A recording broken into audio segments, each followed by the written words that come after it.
তো বন্ধুরা দেখো এখানে আলু আর আলু আর পটল ভাজা হয়ে গেছে। কড়াতে একটু তেল দেব। আর এদিকে আমার মশলাটাও কিন্তু গলে গেছে মানে পুরো গলেনি।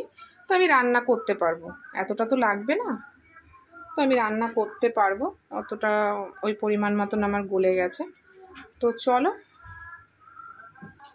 তো বন্ধুরা দেখো আমি একটুখানি সাদা জিরে আর শুকনো লঙ্কা, গোটা লঙ্কা ফোড়নে দিয়ে দেবো।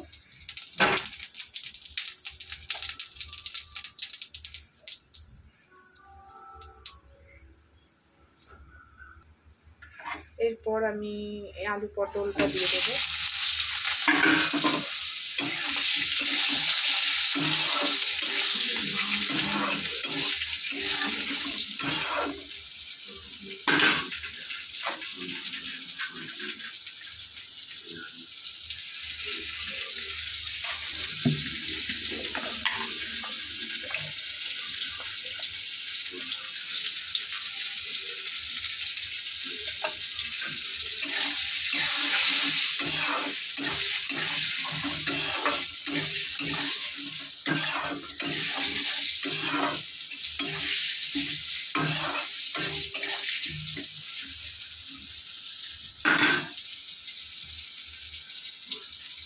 তারপরে একটু হালকা ভাপ দিয়ে রাখা কচুটা দিয়ে দেবো।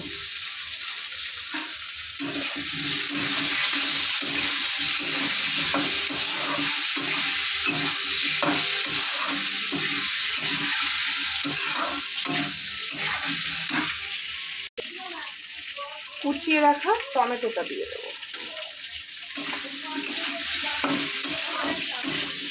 তোমরা কারা কারা এরকম খেয়েছো জানাবে, যারা খাওনি একবার বাড়িতে ট্রাই করতে পারো, খুব সুন্দর লাগে কিন্তু খেতে। নিরামিষের দিন খাওয়াই যেতে পারে, যে শুধু আলু পটলের তরকারি বা শুধু কচু আলুর তরকারি না করে তিনটে একসাথে বেশ ভালোই লাগবে। তো চলো এবার আদা লঙ্কার পেস্টটা দিয়ে দেবো। এটা কিন্তু আমিষও করা যায়, কিন্তু আমি করব না, আমি এটা নিরামিষই রাখবো। আজকে স্যাটারডে, অনেকেই কিন্তু নিরামিষ খাও, তো এইভাবে নিরামিষ এই রান্নাটা অতি একটা সাধারণ রান্না, সাধারণভাবে তোমরা চটজলদি করে নিতে পারো।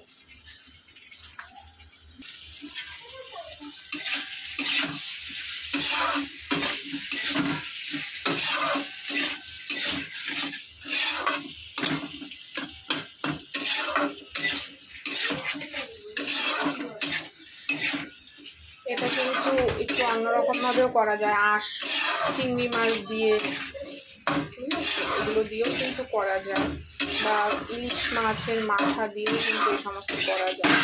তোমরা যদি রেসিপি চাও তো আমাকে কমেন্ট করে জানাতে পারো। এবং নিরামিষের দিন এটা ভালো। আর যে স্যাটারডে যেহেতু বেশিরভাগ মানুষেরই নিরামিষ হয়, সেই কারণে তোমাদের সাথে শেয়ার করলাম, না হলে এটা সেরকম শেয়ারের কোনো নেই, তো সেই জন্যই আমি এটা শেয়ার করলাম।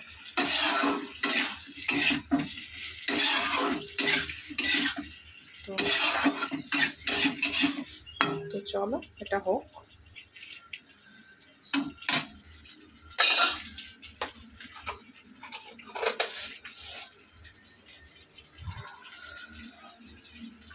সামান্য একটু জল দিয়ে দিই,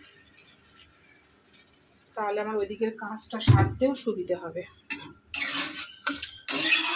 না, আমি এই তো তরকারিটা ঢাকা দিয়ে আমি যাচ্ছি,